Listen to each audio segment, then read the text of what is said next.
स्वागत है, स्वागत है, स्वागत है आप सभी का नारनौंद कुश्ती प्रतियोगिता में स्वागत है।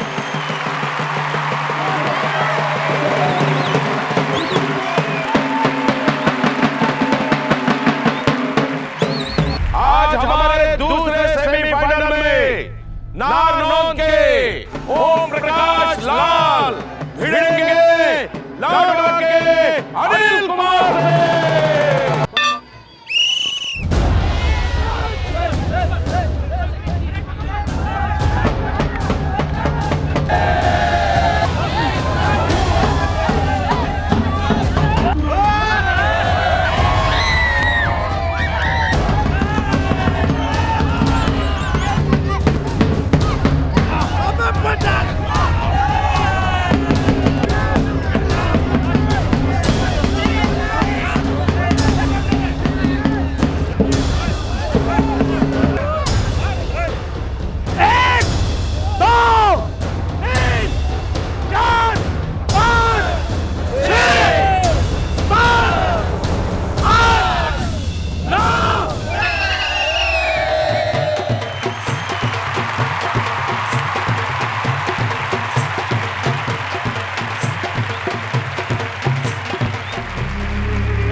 मने हराने के लिए तने 7 जन्म भी कम पड़ जाएंगे।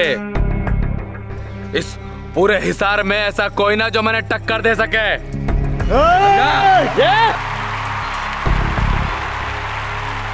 हर खेल स्पर्धा में किसी की हार तो किसी की जीत होनी ही होनी है। जरूरत है कि हर खिलाड़ी हार को स्पोर्टिंग अंदाज में ले, पर दुर्भाग्यवश कुछ खिलाड़ी हारने को बेइज्जत होने के बराबर समझते हैं। ऊपर से मीडिया की कठोर प्रतिक्रियाएं, समर्थकों के तीखे ताने, ये सभी आग में घी का काम कर जाते हैं और दस्तक देती है बदले की भावना। अब बदले की खामोश आग किस हद तक सुलग सकती है, ये जानना, ये समझना आसान नहीं होता। अक्टूबर 2011, गांव थुराना, जिला हिसार, हरियाणा।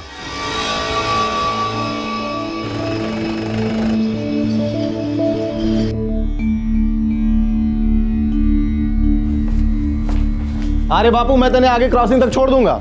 ना बेटा ना, पैदल ही चला जाऊंगा तो जल्दी मरूंगा नहीं, उल्टे सेहत बन जाएगी। जो भी कसरत करनी है ना 12 बजे के पहले करना जय के बापू, नहीं तो पंचायत लगा के बैठ जाओगे और फिर घड़ी की सुई कहाँ निकल जाएगी आपको पता भी ना चलेगा। अरे तू ज्यादा ड्रामा ना कर जय की अम्मा, जब दिल करेगा आ जाऊंगा। अरे जय बेटा, तन्ने याद है ना 25 तारीख को स्कूल से छुट्टी लेनी है। मैं प्रिंसिपल को बोल चुका हूँ 25 को छुट्टी मिल जाएगी। हाँ। उससे कुछ नहीं होने का, यो तेरी माँ है, 24 तारीख की रात तक तेरे से बार बार यो ही पूछती रहेगी, यो ही कहती रहेगी। अच्छा 1 मिनट, आप लोग अपने बातों की कुश्ती जारी रखो, मैं चला मेरी टीचरी करने। संभाल के जाना। हाँ। देखा क्या बोल के गया वो। चाहिए।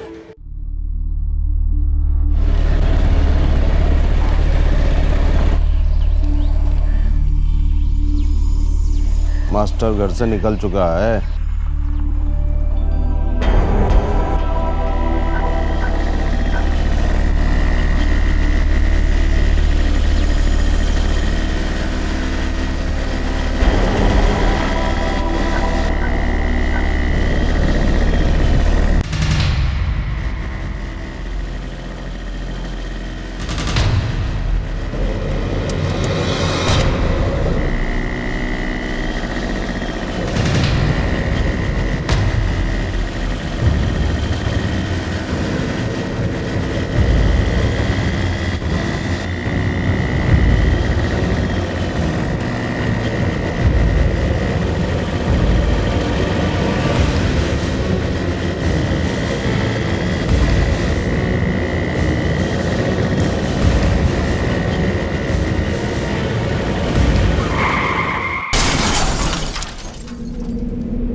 जनाब, ये कोई जय कुमार है, थुराना का रहने वाला, स्कूल में मास्टरी करता था। बॉडी को पोस्टमार्टम के लिए भिजवाओ।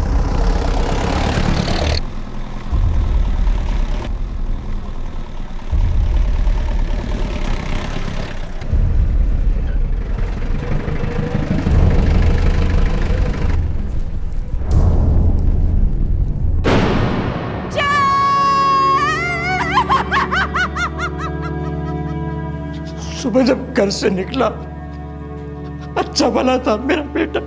किसी से कोई दुश्मनी? एक स्कूल के मास्टर से किसकी दुश्मनी हो सकती है साहब? स्कूल में कोई बैर, कोई झगड़ा? नहीं इंस्पेक्टर साहब, बिल्कुल नहीं। मेरे बेटे से भला लड़का इस पूरे इलाके में कोई नहीं होगा। बड़ा शरीफ था वो, सबसे दोस्ती, किसी से दुश्मनी नहीं, कुछ भी नहीं। हीरा था वो हीरा था मेरा बेटा।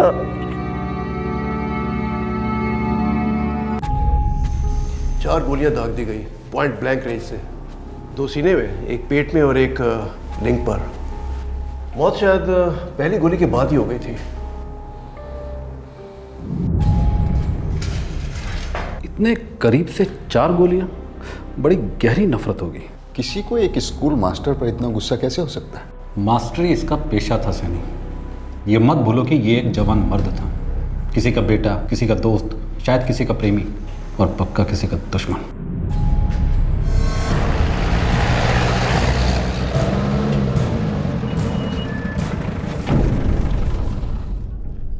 जय कुमार यहाँ टेम्पररी पोजीशन पे था, मुश्किल से 1 साल भी नहीं हुआ था।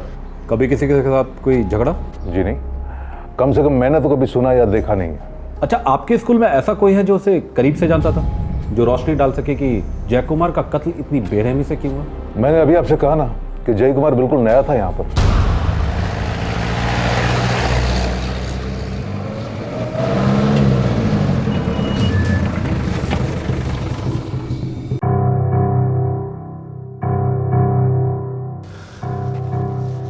ये जय कुमार रोज इसी रास्ते से स्कूल आता जाता था? जी जनाब, जय कुमार के बापू ने यही रास्ता बताया।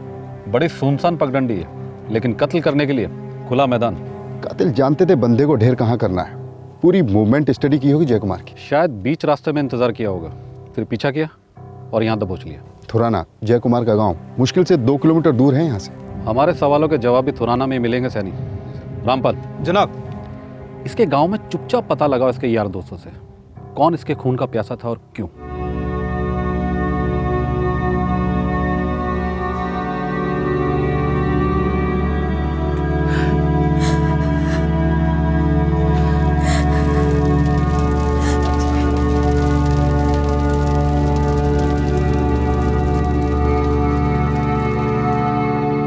जनाब, छोरे को आग उसके बड़े भाई हरि कुमार ने दी, और हरि कुमार नोएडा में रहता है। दोस्तों से कुछ पता चला? एक किसना है और एक मनीष। गांव वाले बताते हैं कि ये दोनों जय कुमार के लंगोटिया यार थे, लेकिन शमशान में दिखाई नहीं दिए।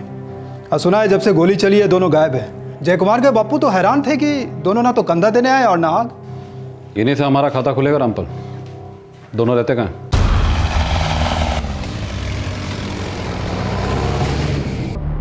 कृष्णा आपका लड़का? जी साहब। बुलाइए जरा। कहाँ से बुलाऊं? जब से वो बेचारा जय कुमार ढेर हुआ है, हमारा कृष्णा भी कहीं चला गया है। कहाँ चला गया? अरे मैंने पता होता तो बता ना देती। अकेला गया? ना, कल सुबह उसका दोस्त मनीष आया था जय कुमार की खबर लेके।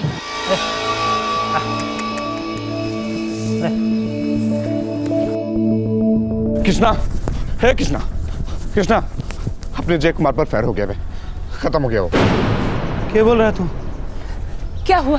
ताई जी, अपने जय को किसी ने मार डाला। किसने मार डाला उसे? मैं क्या कुमार, उन्होंने मारो।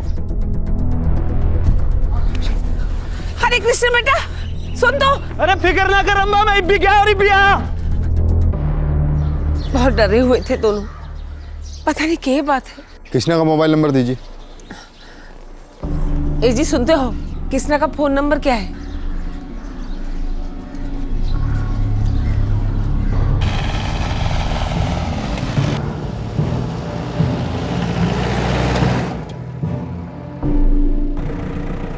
जनाब, कृष्णा और मनीष दोनों के नंबर स्विच ऑफ है। कृष्णा की माँ बता रही थी कि वो दोनों बहुत डरे हुए थे। शायद जय कुमार के कातिलों से कोई खतरा था उन्हें। अंडरग्राउंड होंगे सर, छुपे होंगे किसी बिल में। बेकार है, कब तक छुपेंगे? उन दोनों को ढूंढकर निकालना होगा सैनी। वो तब तक खतरे से बाहर नहीं है जब तक हम उनके दुश्मनों को पकड़कर अंदर नहीं कर देते।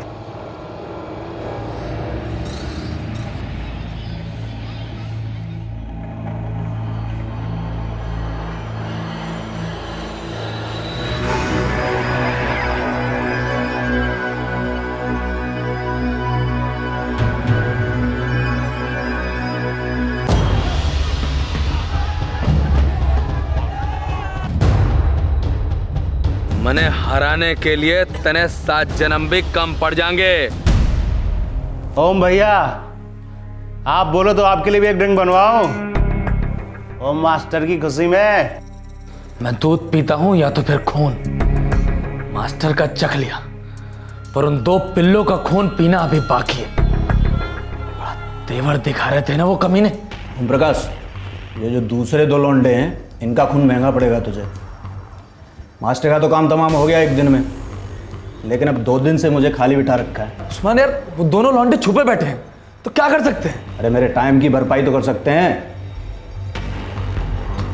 बंसी, भेज दे गाड़ी और दे दे उस्मान को पैसे।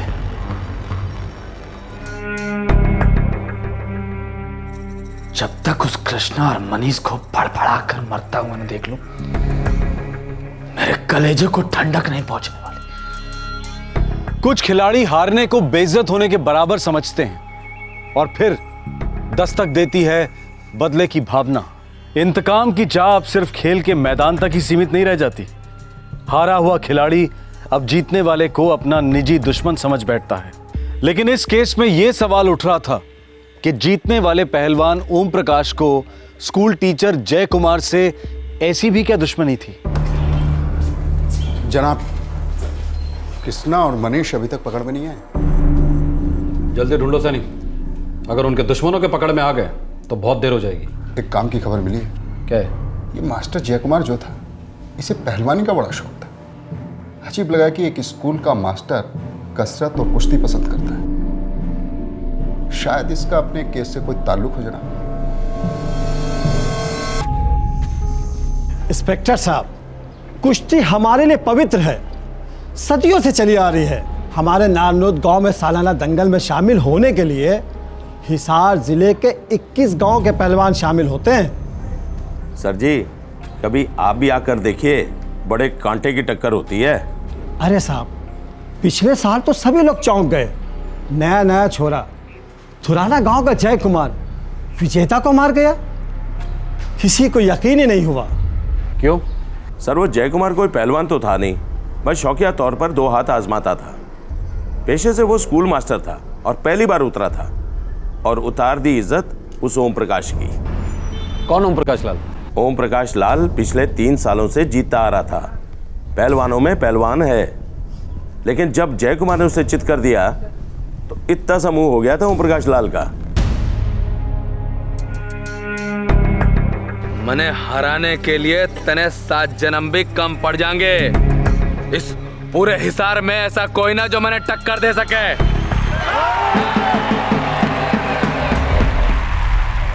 पिछले 7 दिनों में एक से एक कुश्तियां देखी है हमने। ऐसे दांव पेच जो पहले कभी नहीं देखे गए थे। और आज है फैसले का दिन और फाइनल में पहुंचे हैं नारनौद की शान ओम प्रकाश लाल। पिछले 3 साल से विजेता का खिताब जीतने वाले ओम प्रकाश लाल का सामना करेंगे थुराना के जय कुमार। पेशे से स्कूल मास्टर है और ये उनकी पहली दंगल है, इसलिए दोनों के लिए जोरदार तालियां।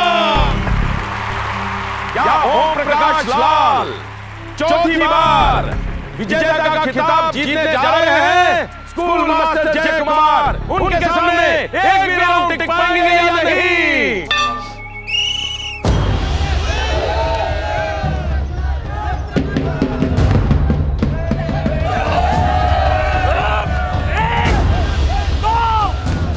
पिछले 3 सालों लेकिन लगता है इनका तो कोई चांस ही नहीं है।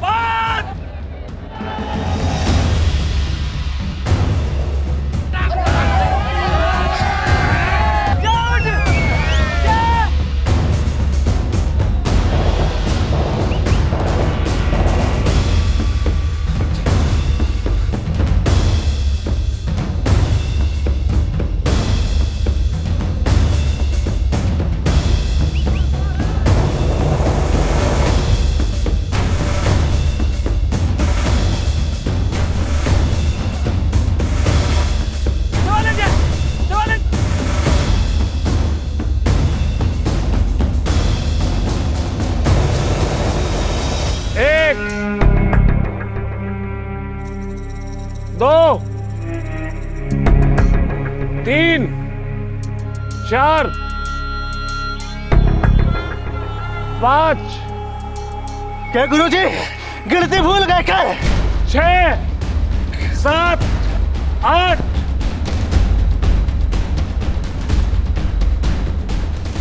9,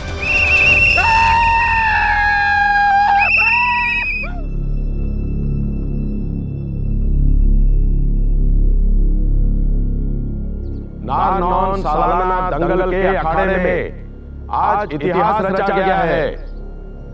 3 साल के विजेता ओम प्रकाश लाल को थुराना गांव के स्कूल मास्टर जय कुमार ने चित कर दिया।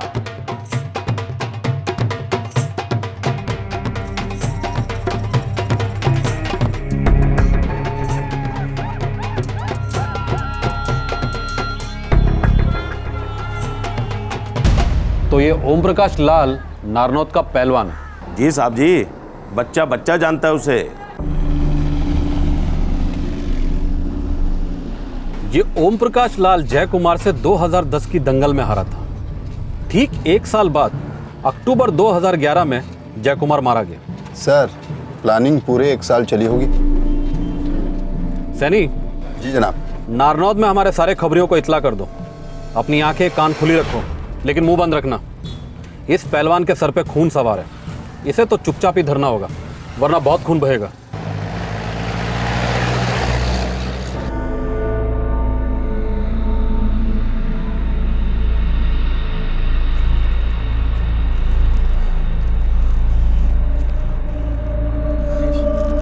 कब तक जंगली की तरह भागते रहेंगे यार?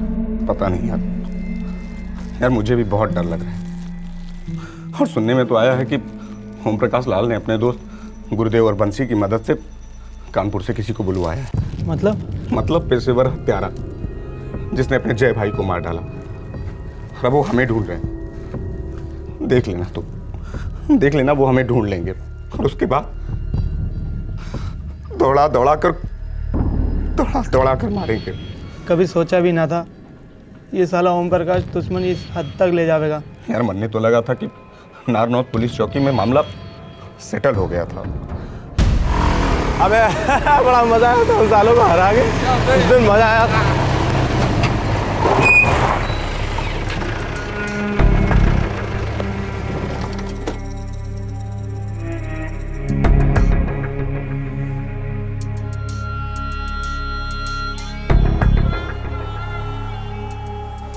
क्यों बे मास्टर के बच्चे, अपने आप को बड़ा 30 मार का समझ रहा था। एक बार हराकर बहुत उछल रहा था, नाक सिकोड़ रहा था। अखाड़े की बात को अखाड़े तक ही रहने दे भाई ओम प्रकाश। अभी रास्ता छोड़, हमको जान दे। ले छोड़ दिया रास्ता, निकल जाए यहाँ से। है पिछवाड़े में दम तो निकल जाए यहाँ से। ओए मनीष, किसना और क्या कह रहे थे पहलवान साहब कि पूरे हिसार जिले में कोई माई का लाल नहीं पैदा हुआ है जो ओम प्रकाश लाल को हरा सके। हाँ, हमने तो धूल चटा दी थी।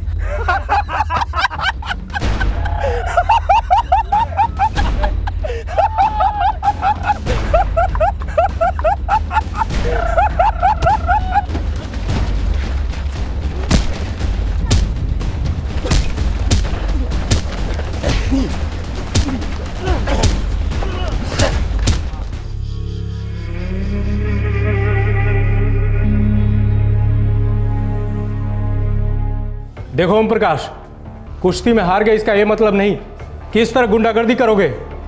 अखाड़े का गुस्सा अखाड़े में निकालो, सड़कों पर नहीं। थानेदार साहब, मैंने कुछ न करा, झूठ बोल रहा है, सारा का सारा किया था इस मास्टर का है। जी ओम प्रकाश झूठ बोल रहा है साहब, इसने झगड़ा शुरू किया था। झगड़ा शुरू बोल रहा है, तू झगड़ा शुरू किया था सड़क पे।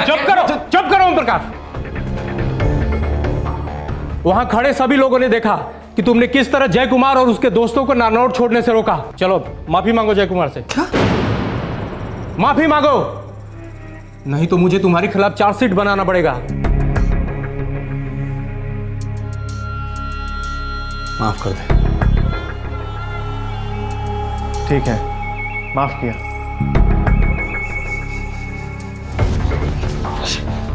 सुन लो तुम दोनों, खेल कूद में हारने का ये मतलब नहीं कि जिंदगी में हार गए। कुश्ती में हारने से कोई छोटा बड़ा नहीं होता। अखाड़ा अखाड़ा होता है, उसकी इज्जत करना सीखो, उसे रणभूमि मत बनाओ। सड़कों पर दुश्मनी निकालोगे तो सब कुछ हार जाओगे। दुश्मनी में कोई नहीं जीतता, समझे? चलो निकलो यहां से।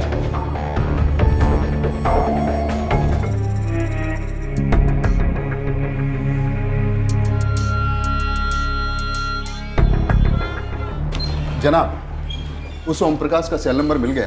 उसके चमचे गुरुदेव और बंसी के नंबर भी हाथ में आ गए। तीनों के मोबाइल फोन ऑफ ही होंगे। जी सर, लेकिन ये रिकॉर्ड देखिए, जिस दिन जय कुमार का कत्ल हुआ उस दिन इन तीनों के फोन ऑन थे। लोकेशन? वहीं सर, थुराना से स्कूल के सुनसान रास्ते पर, जहां जय कुमार को गोलियों से भून दिया गया। अब इसमें कोई शक नहीं कि इस कत्ल के पीछे ओम प्रकाश लाल का ही हाथ है। वो किसना और मनीष की कोई खबर? नहीं सर, अभी तक कोई खबर नहीं मिली। खबरियों की पेमेंट डबल कर दो सैनी। उन्हें किसी भी हालत में ढूंढ के निकालना है, वरना समझो गए।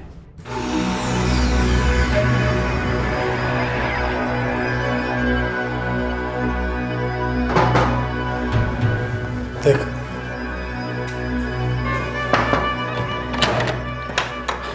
भैया उन दोनों चूहों का पता चल गया। कहाँ है वो साले? तुराना से 5 किलोमीटर दूर एक टूटा फूटा मकान है और वो जमीन उस मनीष के बाप की, वहीं पर है दोनों। वहीं गाड़ देंगे इस सालों को। मुझसे माफी मंगवाई थी ना उस कमीनों ने। चलो।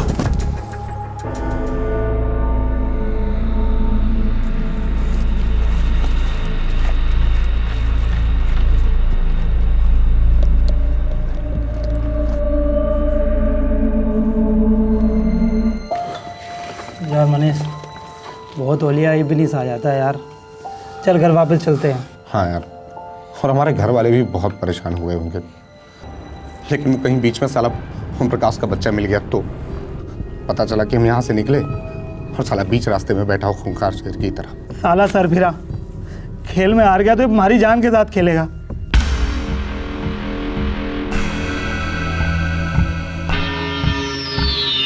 साहब जी, खबर पक्की तो नहीं है, पर मैंने सुना है कि मनीष के बापू की कुछ ज़मीन है धुराना गांव से लगकर।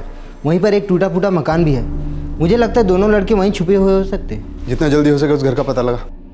हो जाएगा साहब जी। अब हार जीत का फैसला जिंदगी और मौत का हो गया।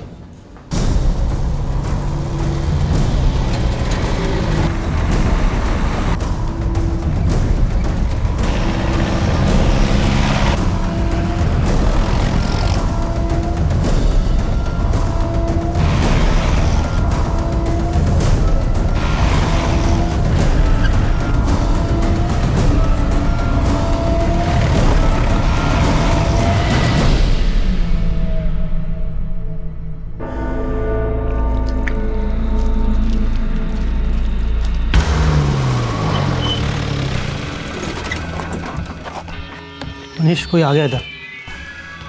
तुम्हारा बाप आ गया सालो।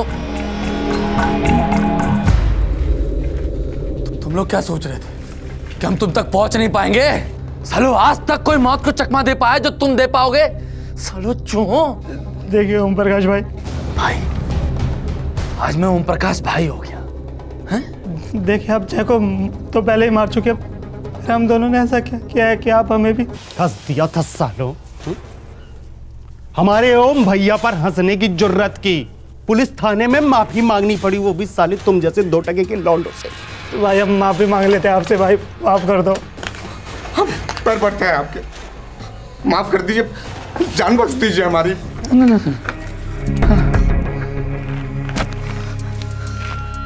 मेरे हाथों मरने के लिए ये दोनों अभी बहुत छोटे हैं। जय कुमार की बात अलग थी। वो साला छाती के ऊपर चढ़ के बैठ गया था।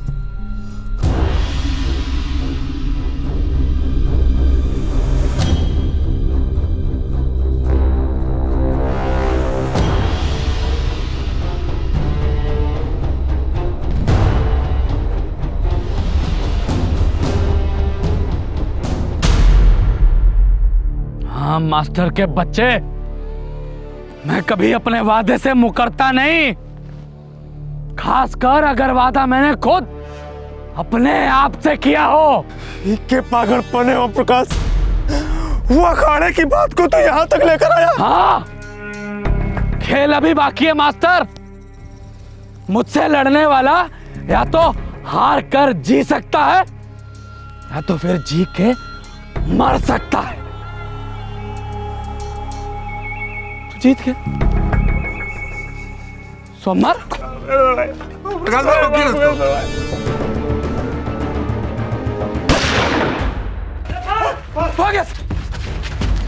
पकड़ो सालों को।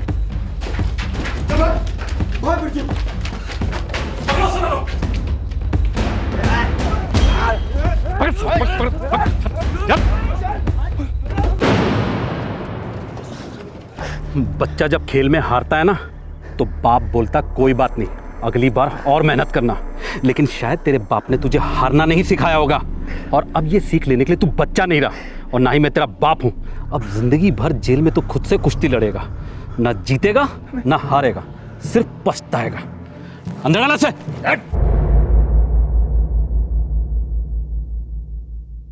हरियाणा पुलिस ने ऐन मौके पर पहुंचकर ओम प्रकाश और उसके साथियों को गिरफ्तार कर लिया। अगर पुलिस चंद सेकंड भी लेट हो जाती तो जय कुमार के साथ साथ उसके दोस्त मनीष और कृष्णा की भी गोली मारकर हत्या कर दी जाती। ओम प्रकाश, उसके साथी और किराए का हत्यारा अब पुलिस कस्टडी में है, लेकिन 25 वर्षीय जय कुमार अब इस दुनिया में नहीं रहा। खेल खेल ना रहा, हार का घाव नासूर बन गया, जिससे बहते नफरत के मवाद में एक मासूम जिंदगी बह गई। दुश्मनी के दंगल में जय कुमार हमेशा के लिए चित हो गया। ऐसा क्यों होता है कि कुछ लोग खेल में हारने को बेइज्जती समझते हैं? क्या इस सब के लिए कुछ हद तक खेल जगत में बढ़ती कॉर्पोरेट इन्वेस्टमेंट और मीडिया का दबाव भी जिम्मेदार है? अब हमारे देश में क्रिकेट को ही लीजिए, आए दिन मीडिया और इश्तिहारों में चारों तरफ महाभारत, युद्ध, जंग, वॉर जैसे आक्रामक शब्द गूंजते रहते हैं। मार्केटिंग और पब्लिसिटी की आड़ में नफरत का जहर धीरे धीरे खेल प्रेमियों को बांटने लगा है। जब खेल को खेल के मैदान के बाहर धकेला जाता है तो हेल्दी कंपटीशन निजी नफरत बनकर छलकता है। मेहनत के पसीने की बजाय खून की नदियां बहने लगती हैं।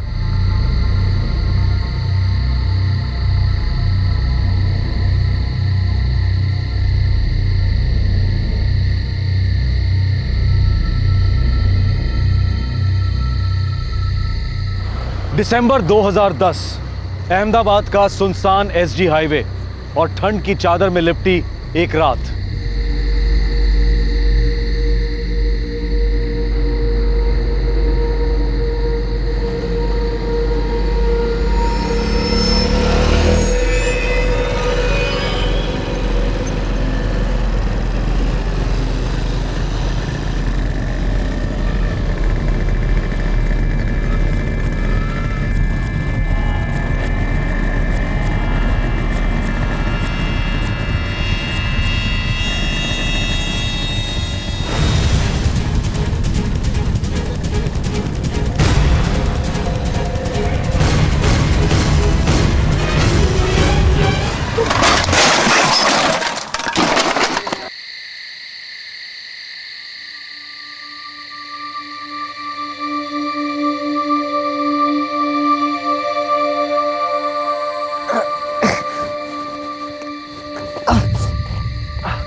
दिसंबर 2010, मोटरसाइकिल के पीछे बैठी लड़की थी 24 वर्षीय प्रिया पारेख।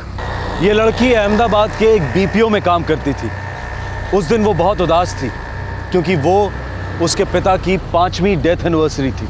उसका ऑफिस कलीग पंकज मैत्री उसे घर तक लिफ्ट दे रहा था। प्रिया को भनक तक नहीं थी कि उस हाईवे पर इतना बड़ा हादसा दस्तक देने वाला था।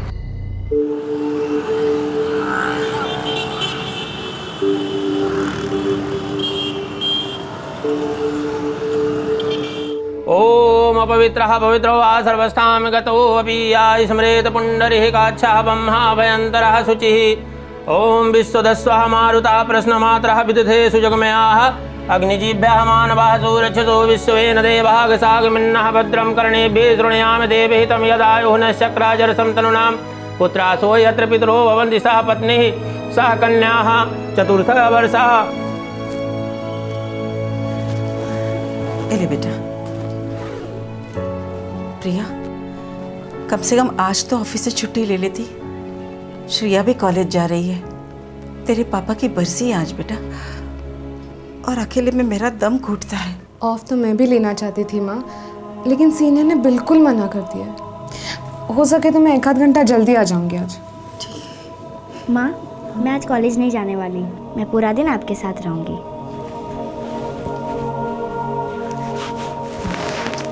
अपना ख्याल रखना, हाँ, संभाल के जाना। चलो श्रिया, आज तुम्हारे पापा जिंदा होते ना तो अभी तक तो तुम्हारी दीदी की शादी हो गई होती। माँ 4 साल से पापा की बरसी में तुम यही रट लगाई बैठ जाती हो। बेटा दिल हल्का हो जाता है मेरा। लेकिन माँ दिल भारी करती ही क्यों? दीदी अपने काम में बहुत खुश है, हम सब एक दूसरे का सहारा बने हुए हैं। और क्यों इतनी उतावली हो रही हो दीदी को घर से भगाने के लिए? बेटा बुरा लगता है मुझे कि शादी की उम्र में वो हम दोनों को संभाल रही है। बेटी अगर संभाले तो कौन सा माँ बाप हो गया माँ। 3-4 साल में मुझे भी नौकरी लग जाएगी, फिर हम दीदी के लिए एक अच्छा लड़का ढूंढेंगे। और वैसे भी दीदी की उम्र ही क्या है। लेकिन बेटा तेरे पापा अगर होते ना तो। माँ पापा हम सबके अंदर जिंदा है, और वो इस वक्त बोल रहे होंगे क्यों फिल्मी डायलॉग मार के बोर कर रही हो। माँ मुझे बहुत भूख लगी है, कुछ खाए?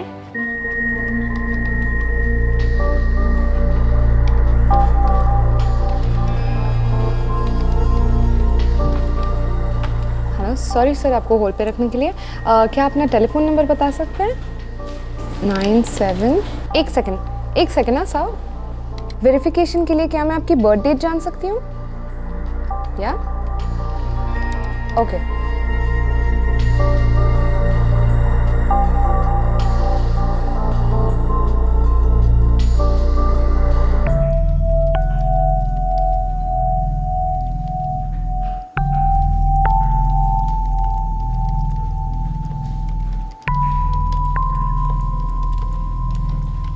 सर मैं आपकी कोई और मदद कर सकती हूँ? Have a good day. Hi Priya. Hi. क्या हुआ, तुम परेशान लग रही हो? नहीं तो। नहीं, मुझे ऐसा लगा। सब कुछ ठीक है। एनीवे पूछने के लिए थैंक्स। Take care.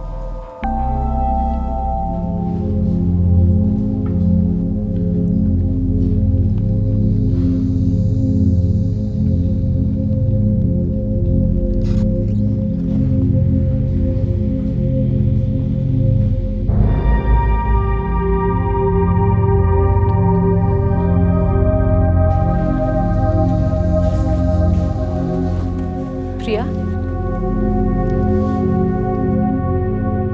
आज तेरे डैड की डेथ एनिवर्सरी है ना यार। मैं समझ सकती हूँ तू कैसा फील कर रही है।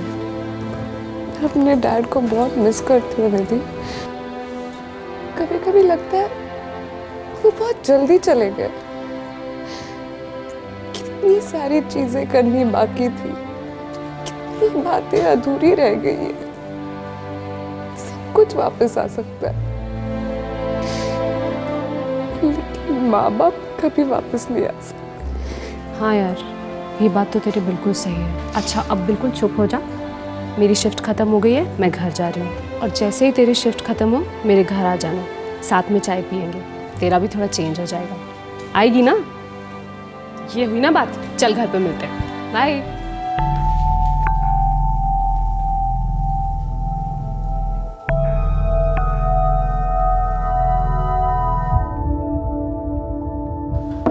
May I come in, sir? Hey Priya, yeah, come in. हाँ, कहो। सर मुझे आज हाफ डे चाहिए था। हाफ डे क्यों, कोई प्रॉब्लम है? हाँ, तबीयत कुछ ख़राब है। प्रिया, आज 3 एग्जीक्यूटिव्स कैजुअल लीव पर है और 2 सिक लीव पर। आज बहुत शॉर्टेज है स्टाफ की। किसी और दिन मांगते तो सैंक्शन दे देता, लेकिन आज सीरियसली प्रॉब्लम है। एक काम करो, शाम को जल्दी चली जाना, बस अभी 6 बजे तक रुक जाओ। Okay sir.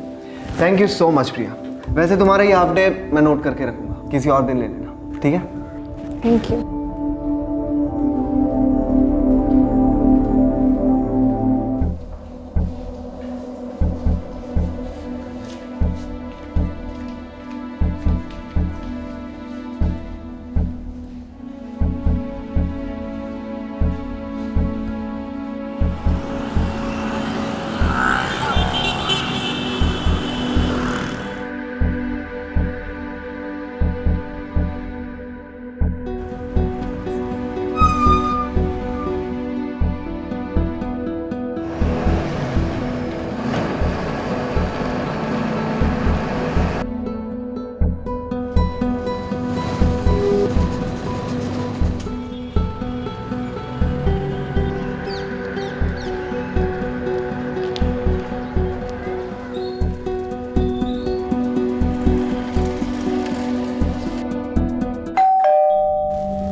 आ गई, मैं तेरे ही वेट कर रही थी। आजा। देख प्रिया, मेरी बात को गलत मत समझना, पर अब तुझे अपने डैड की डेथ को भुलाकर जिंदगी एक नए सिरे से शुरू करनी चाहिए। इस तरह उदास रहकर कैसे चलेगा यार? मैं जानती हूँ निधि, मैं ट्राई करते रहती हूँ। एक दिन इस खालीपन को जरूर दूर करूँगी। इस खालीपन से उभरने का एक रास्ता बताओ। एक हैंडसम सेंसिटिव बॉयफ्रेंड। अरे मैं सच बोल रही हूँ, बॉयफ्रेंड हर मर्ज की दवा होता है। अपने आप में इतनी बड़ी परेशानी होता है कि हर परेशानी छोटी लगती है। तो बहुत बुरी लड़की है निधि। मैं बुरी लड़की हूँ? आप तो बहुत अच्छी लड़की हैं। अच्छा एक काम करो, ये बॉयफ्रेंड का पाप तो मत करो, शादी की आग में कूद जाओ, बर्बादी.com पे कोई बकरा फंसाओ। शादी अभी कहाँ, अभी तो श्रेया का ग्रेजुएशन कंप्लीट होना है, उसको भी कोई अच्छी खासी नौकरी मिल जाए, तब तक मैं भी कोई सेविंग्स कर लूँ। माँ का ख्याल भी रखना है ना। तुझे तो पता है ना, पापा के ऐसे अचानक चले जाने के बाद घर में इमोशनल और फाइनेंशियल कंडीशन बहुत ही ख़राब थी। तभी थैंकफुली ये जॉब मिल गई। ये तो पता नहीं क्या होता। सब अच्छा होता और आगे भी सब अच्छा होगा। देख प्रिया, आंटी को, श्रेया को और तुझे एक फैसला तो लेना ही होगा। कौन सा फैसला? यही कि जिंदगी को डैड के चले जाने के बाद वाले नज़रिए से देखना छोड़ दोगे। बार बार एक ही चीज़ को रिपीट करने से कोई फ़ायदा है क्या? हाँ अरे निधि, 8 बज गए यार, मैं घर के लिए निकलती हूँ। माँ और श्रेया इंतज़ार कर रहे होंगे ना। रुक, मैं तुझे ड्रॉप कर देती हूँ। अरे नहीं, रहने दे, मैं चली जाऊँगी। देख, तू मुझे ड्रॉप करने आएगी, फिर से मेरे को तेरे घर पे आना पड़ेगा तेरे को ड्रॉप करने के लिए। रात भर बस एक दूसरे को ड्रॉप करते रहेंगे। अरे वो इडियट नंबर 1, सर्दी का मौसम है, सड़क सुनसान होगी और आप जैसी सुंदरी का अकेले जाना अनुचित है बालिके। कुछ भी, चली जाऊंगी। अच्छा रुक, मैं पंकज को कॉल करती हूँ। पागल हो गई क्या? नहीं, पंकज को कॉल मत कर। हाँ निधि, बोलो। पंकज, तुम्हारी शिफ्ट 2 घंटे में खत्म होने वाली है ना? हाँ, क्यों? तो 1 घंटे का ब्रेक लेके मेरे घर आ जाओ। पर क्यों? प्रिया मेरे यहाँ है, उसे घर ड्रॉप करना है। ठीक है, मैं रेस्टोरेंट में आ रहा हूँ। ठीक है।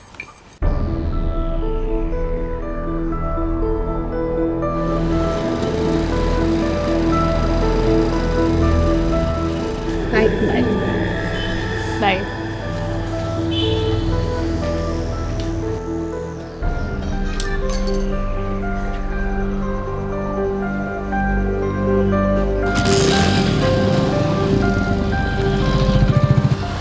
निधि का घर अहमदाबाद के थलतेज इलाके में था और प्रिया का घर गोता इलाके में।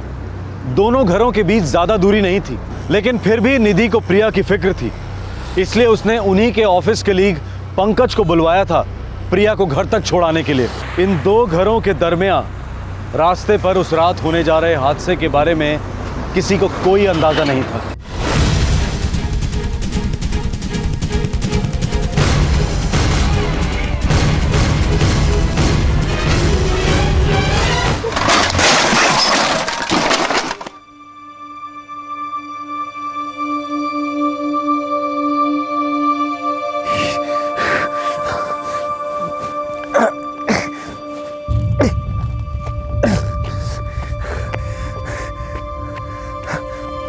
प्रिया, प्रिया, प्रिया उठो प्रिया। गॉड, प्रिया। हेलो, हाँ पंकज, प्रिया को ड्रॉप कर दिया? नहीं दीदी, हमारा एक्सीडेंट हो गया है। क्या? कैसे? प्रिया कैसी है? मुझे लगता है ये बेहोश हो गई है। कहाँ हो तुम लोग? हम लोग हाईवे पर हैं। तुम वहीं ठहरो पंकज, मैं कुछ करती हूँ।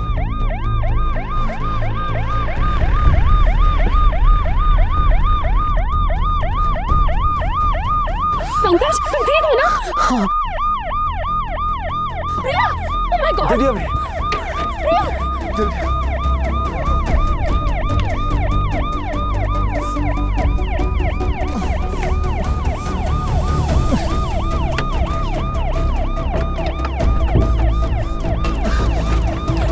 प्रिया!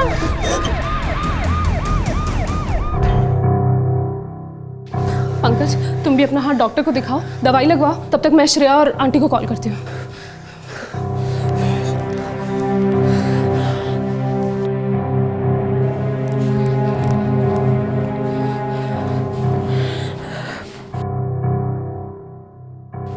डॉक्टर, प्रिया कैसी है? आई एम सॉरी, इन्हें हलाने से पहले इनकी डेथ हो चुकी थी। ये एक पुलिस केस है और मुझे पुलिस को इन्फॉर्म करना होगा।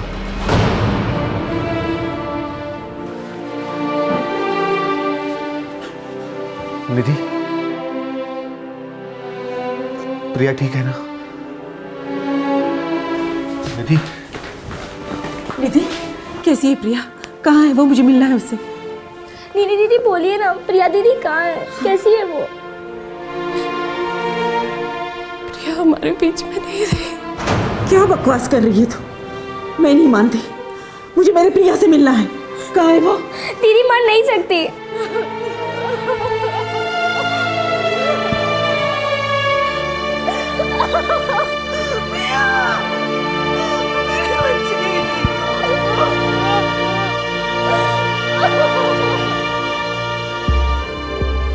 ये फैमिली है ऑफिसर। सर, मैं प्रिया को ड्रॉप कर रहा था। पता नहीं कैसे उसका दुपट्टा मेरे बाइक की व्हील में फंस गया। मुझे झटका फील हुआ और मैं कंट्रोल खो बैठा। बाइक कहाँ है तुम्हारी? वहीं हाईवे पर, जहाँ से हमें एम्बुलेंस ने पिक किया था। एम्बुलेंस कैसे पहुंची वहाँ? मैंने निधि को फ़ोन किया था, वो लेकर आई एम्बुलेंस। संघवी।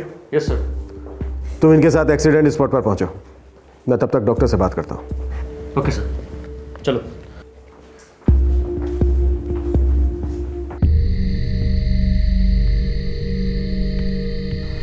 लड़की पिछली सीट पर बैठी थी?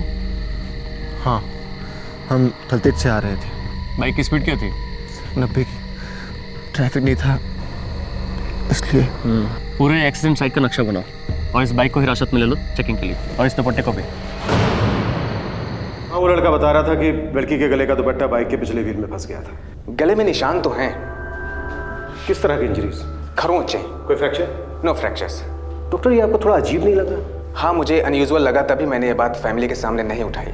बाइक पलट गई, लड़की के गले का दुपट्टा बाइक के पिछले व्हील में फंस गया, जिसकी वजह से लड़की की मौत तो हो गई, लेकिन उसकी कोई भी हड्डी नहीं टूटी। लड़के के हाथ में भी एक मामूली सी चोट है और पैरों पे कुछ खरोंचों के निशान। बस। एक और चौंकाने वाली बात है इंस्पेक्टर। वो क्या डॉक्टर?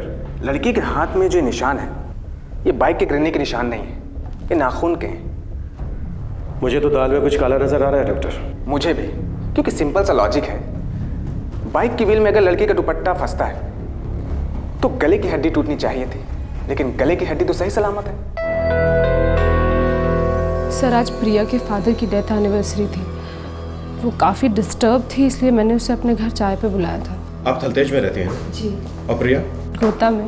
आपने अपने कलीग पंकज को कब बुलाया था कि वो आपके घर से प्रिया को उसके घर ड्रॉप कर दे? सर, 8 बजे। और वो आपके घर से कब निकले? लगभग 8:30 बजे। पंकज का ये कहने के लिए आपको कब कॉल आया था कि उसका एक्सीडेंट हुआ? 10 से 10:30 के बीच में।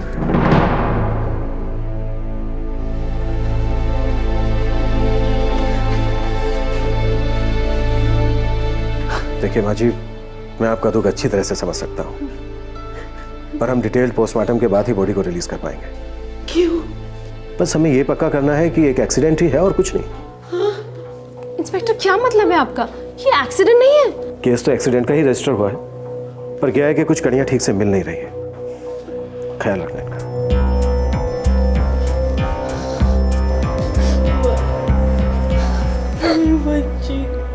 देखिए सर, ये मेरी ही गलती है कि मैं 90 की स्पीड पर जा रहा था। ये का एक्सीडेंट मेरे ही कारण हुआ सर, और मुझे इस बात का बहुत दुख है सर। पंकज, मैं तुम्हारी हालत समझ सकता हूँ, पर क्या है कि केस मुझे थोड़ा सा अटपटा लग रहा है। अटपटा मतलब अजीब।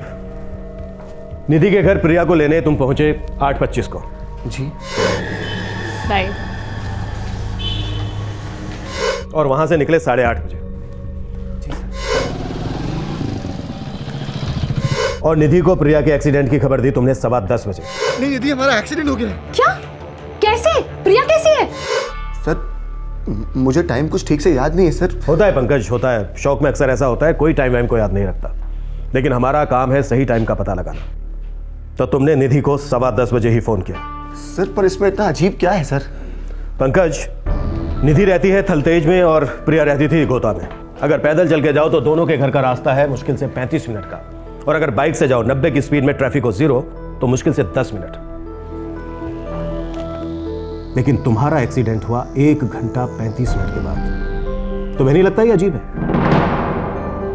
दूसरी बात, थलतेज से गोता जाने का सबसे आसान रास्ता है वाया सुभाष चौक, लेकिन तुमने हाईवे लिया। जान सकता हूं क्यों? सर, वो प्रिया ने कहा था चलने के लिए हाईवे से। उसने कहा था कि उसको किसी दोस्त से मिलना है। पंकज, हाईवे से लेना। हाँ, मेरा एक दोस्त वेट कर रहा है वहाँ पे, उससे मिलना था। या श्योर। कौन था ये दोस्त? पता नहीं, उसने हमारा इंट्रो ही नहीं कराया।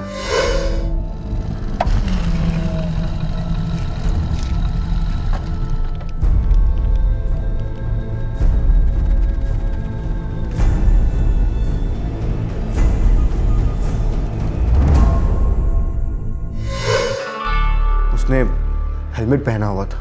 तो जाहिर सी बात है तुम उसका चेहरा नहीं देख पाए होगे। जी सर। पंकज, जैसा कि तुम बता रहे हो, इतनी देर रात उसके गले मिलना, इतने लंबे समय तक उससे बातचीत करते रहना, तो काफी गहरा रिश्ता होगा दोनों के बीच। मुझे वो उसका बॉयफ्रेंड लग रहा था सर। प्रिया इतनी देर तक उससे बात करती रही, तुम उसका इंतजार करते रहे, फिर भी उसने अपने बॉयफ्रेंड को नहीं बोला घर ड्रॉप करने के लिए, तुम्हारी बाइक पर आकर बैठ गई। ये तुम्हें अजीब नहीं लगा? सर, ये बात तो मुझे भी अजीब लगी सर। पता नहीं सर उसने ऐसा क्यों किया। कोई बात नहीं, हम उस फ्रेंड को ढूंढ निकालेंगे, पूछेंगे उससे ऐसा क्यों हुआ, क्यों नहीं हुआ। ओके सर, मैं जाऊं? पंकज, शहर में ही रहना, हमारी फिर मुलाकात होगी। जी सर।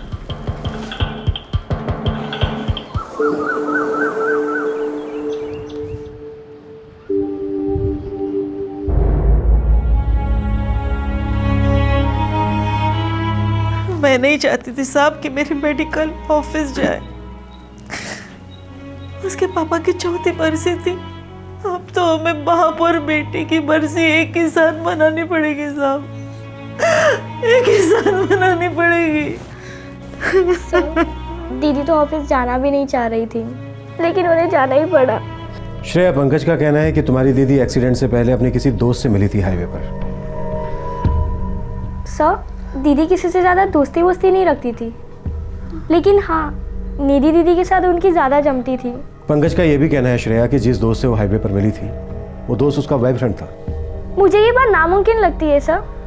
दीदी की लाइफ खुली किताब थी, और अगर बॉयफ्रेंड होता तो माँ और मुझे पहले पता होता। नहीं सर, ऐसा तो बिल्कुल भी नहीं है। अगर प्रिया का कोई मेल फ्रेंड होता जो इतनी रात में उससे हाईवे पर मिलने आता तो मुझे ज़रूर पता होता। ये पंकज किस किस्म का इंसान है? सर, पंकज, मैं और प्रिया तो 3 साल से एक ही टीम में काम कर रहे हैं। प्रिया और पंकज के बीच में कोई अनबन? नहीं। कोई प्यार मोहब्बत? बिल्कुल भी नहीं। सर, दीदी हम दोनों के साथ सारी बातें शेयर करती थी। बॉयफ्रेंड होने का तो सवाल ही नहीं होता। मेरे पति के गुजर जाने के बाद इस घर का सारा खर्चा उसी ने उठा रखा था। ऊपर से इसकी पढ़ाई का खर्चा भी वही संभालती थी साहब। मेरी बेटी अब नहीं रही साहब। सर कुछ गड़बड़ है क्या? उस दिन भी आप कह रहे थे कि शायद ये एक्सीडेंट ना हो। देखिए, लगता तो एक्सीडेंट ही है, लेकिन मौजूदा सबूत ये कह रहे हैं कि ये एक्सीडेंट किसी प्लान के तहत हुआ है, या शायद कुछ ऐसा हुआ है जिसे एक्सीडेंट की शक्ल दी जा रही है।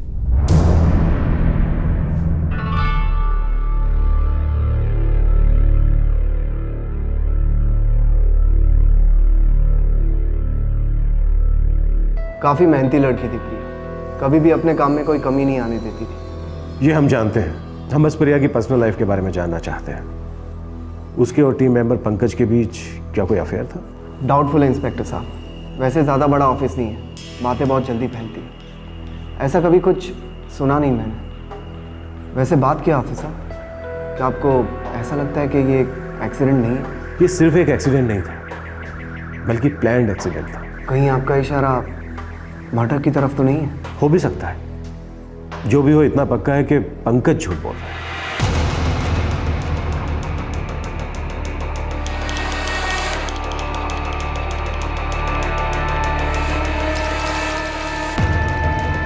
जी सर, हमें लगता है तुम्हारा जो एक्सीडेंट हुआ वो कोई एक्सीडेंट था ही नहीं। मुझे नहीं पता आप क्या कहने की कोशिश कर रहे हैं, लेकिन वो एक्सीडेंट था, बहुत बुरा एक्सीडेंट।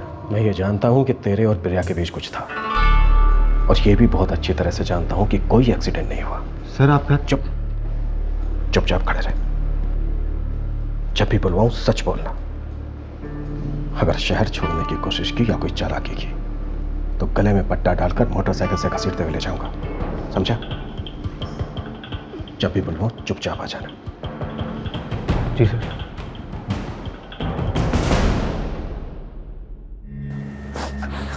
पहले तुम्हारे पापा हमें छोड़कर चले गए, फिर तुम्हारी प्रिया दीदी। पता नहीं श्रेया हमारा क्या होने वाला है बेटा। माँ तुम फिक्र मत करो, मैं जिंदगी भर तुम्हारी देखभाल करूंगी।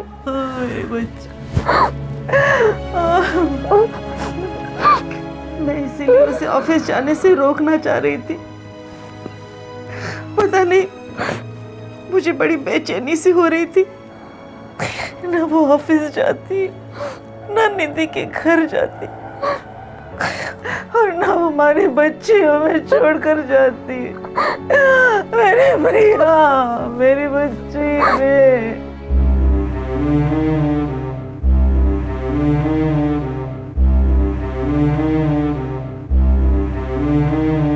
सर, इस निधि का कोई इन्वॉल्वमेंट नहीं लगता है। इसे वाकई पता नहीं कि पंकज और प्रिया के बीच में कुछ था। संघवी, मैं दावे के साथ कह सकता हूं इस पंकज ने ही प्रिया का कत्ल किया है, फिर उसे एक्सीडेंट का रूप दिया है। अब सवाल यह है कि पंकज ने प्रिया का कत्ल क्यों किया?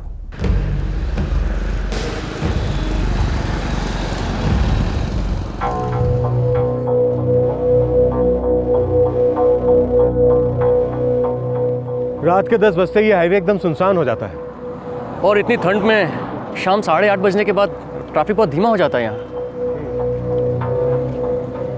संघवी, मेरे हिसाब से प्रिया को हाईवे से लाने से पहले ही मार दिया गया था। सर, दूसरी डिटेल पोस्टमार्टम रिपोर्ट आने तक हम कोई ठोस कदम उठा भी तो नहीं सकते। प्रिया की गर्दन पर गला घोटे जाने के निशान थे, और ये निशान दुपट्टे से ही हुए थे। लेकिन इस बात पर गहरा शक किया जा रहा था कि प्रिया का गला एक्सीडेंट में दब गया था या फिर जानबूझकर दबाया गया था। प्रिया के बदन के सबूत बार बार दस्तक दे रहे थे कि ये मौत एक्सीडेंट से नहीं हुई थी, बल्कि ये एक हत्या थी। जब दूसरी पोस्टमार्टम रिपोर्ट आई तब पुलिस का शक यकीन में बदल गया। हमने दोबारा से पूरा पोस्टमार्टम किया है। क्या फाइंडिंग है डॉक्टर? हॉस्पिटल की पहली पोस्टमार्टम रिपोर्ट के अनुसार प्रिया की मौत डेड ऑन अराइवल घोषित किया गया है। आई एम सॉरी, इन्हें हलाने से पहले इनकी डेथ हो चुकी थी। यही कोई 11:10 पर। लेकिन बॉडी के एनालिसिस के बाद हम कह सकते हैं कि इनकी मौत 9:30 से 9:50 के बीच में हुई थी। पंकज ने निधि को 10:15 बजे फोन किया एक्सीडेंट के बारे में बताने के लिए, यानी मौत के 25 मिनट बाद। मतलब आपका शक सही है, मौत हाईवे पहुंचने से पहले ही हुई होगी। एक बात और इंस्पेक्टर, प्रिया की मौत से चंद मिनट पहले इसके साथ रेप किया गया है। ताज़ा घाव है, सीमेंट सैंपल से, फोर्स एंट्री है।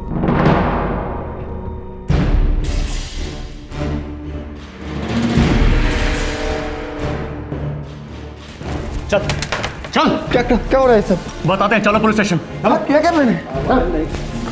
क्या हो रहा है? चल।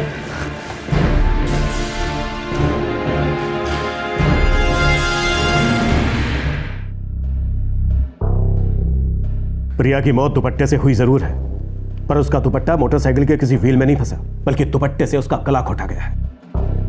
गला घोटने से पहले उसके साथ बलात्कार भी किया गया है।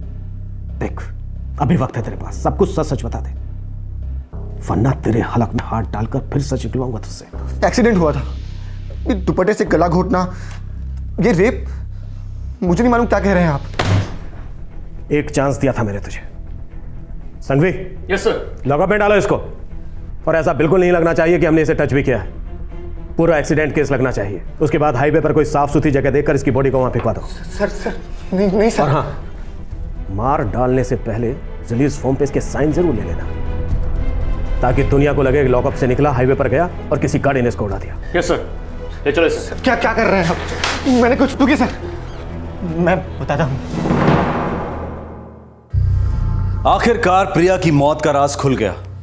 प्रिया का कोई एक्सीडेंट हुआ ही नहीं था, बल्कि उसका मर्डर हुआ था, कोल्ड ब्लडेड मर्डर। उससे प्यार करता था। प्यार करने वाले इज्जत और जान बचाते हैं। तूने तो दोनों ही लूट ली उस बेचारी की। उसने मेरे प्यार को ठुकराया था।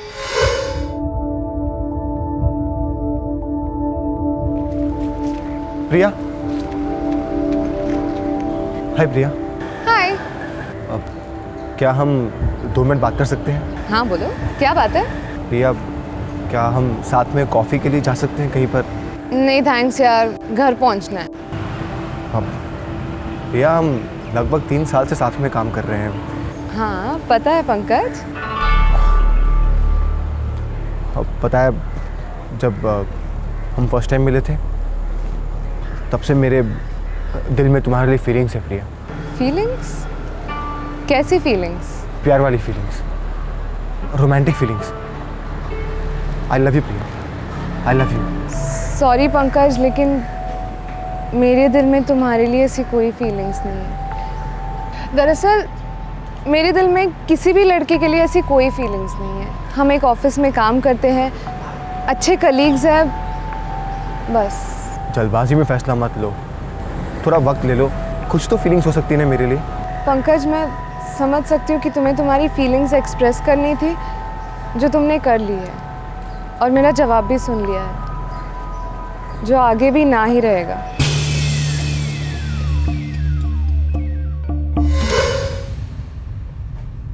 मुझे मालूम था कि उसकी फैमिली रिस्पॉन्सिबिलिटीज भारी हैं, वो प्यार कमिट नहीं कर सकते थे। लेकिन मैं भी क्या करता, मैं जितनी बार उसे देखता, मेरा प्यार बढ़ता ही जाता था।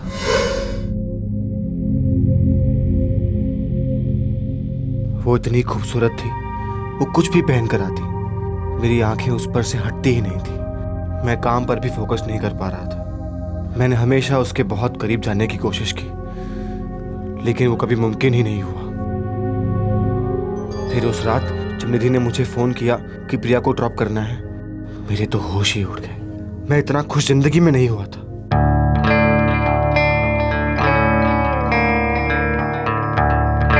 उस ठंड में उसने मुझे कसकर पकड़ा था। मैं इतने दिनों से उसके करीब होने के सपने देखता रहा, और ये रहे, वो मेरी ही बाइक पर मुझसे लिपटी हुई थी। पंकज, मेरा घर तो उस तरफ है, गोता में। हाँ जानता हूँ, बस 1 मिनट। यहाँ मेरे एक फ्रेंड से पार्सल लेना है, वहाँ से बाइक घुमाकर तुम्हारे घर चलेंगे।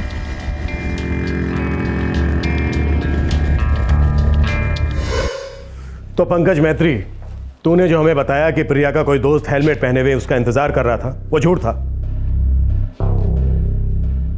और तूने प्रिया को जो कहा कि तेरा कोई दोस्त इंतजार कर रहा है, वो भी झूठ था।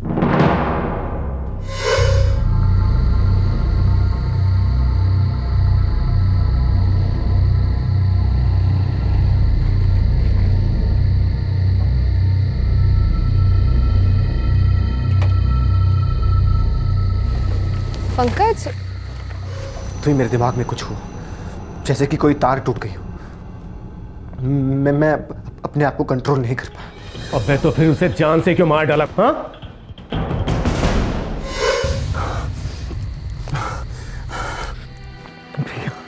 हाँ, आई एम सॉरी प्रिया, मैं रोक नहीं पाया प्रिया, मैं कंट्रोल नहीं कर पाया प्रिया। प्रिया मैं कंट्रोल नहीं कर पाया। क्या कर रही हो प्रिया? आई लव यू प्रिया। अगर तुम्हें लगता है कि मैं चुप बैठूंगी तो तुम बहुत बड़ी गलती कर रहे हो। मैं चुप नहीं रहने वाली। मैं अभी के अभी पुलिस स्टेशन जा रही हूँ। मैं तुम्हारी जिंदगी बर्बाद करने वाली हूँ। तुम्हें फांसी पे चढ़ाऊंगी मैं। हमारी शादी हो जाएगी प्रिया, हमारे बच्चे होंगे, हम किसी को नहीं बताएंगे प्रिया। मेरा नाम भी मत लेना अपनी जुबान पे। तुम नीच हो, कीड़े हो तुम, ना मत दो तुम। ऐसा मत कहो, तुम ना मर दो। ऐसा मत कहो प्रिया, ऐसा मत कहो। मैं अभी के अभी पुलिस स्टेशन जा। नहीं प्रिया, मैं तुम्हें फांसी पे चढ़ाऊंगी। तुम्हारी जिंदगी बर्बाद करने वाली हूँ मैं। कहीं नहीं जा रही तुम, कहीं नहीं जा रही।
प्रिया ने सच कहा था तुझसे कि तू डरपोक है, नामर्द है। तूने एक ऐसी लड़की की आबरू लूटी है, उसे जान से मार डाला है जो अपने परिवार का सहारा थी। वो सारे फर्ज निभा रही थी जो समाज एक बेटे से अपेक्षा करता है। अरे उसमें था असली पुरुषार्थ। तू तो सच में नामर्द है। हम अपनी पूरी ताकत लगा देंगे तेरे खिलाफ तगड़ा केस बनाने के लिए। फांसी पर लटके हुए देखना चाहते हैं तुझे। ऐसी सजा हो कि देश भर में कोई भी किसी लड़की के साथ ऐसा करने की सोच तक ना सके। ले जाओ इसे।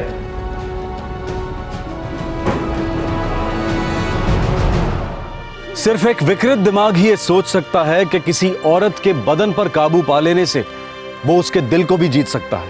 रेप ये कायरों का हथियार है।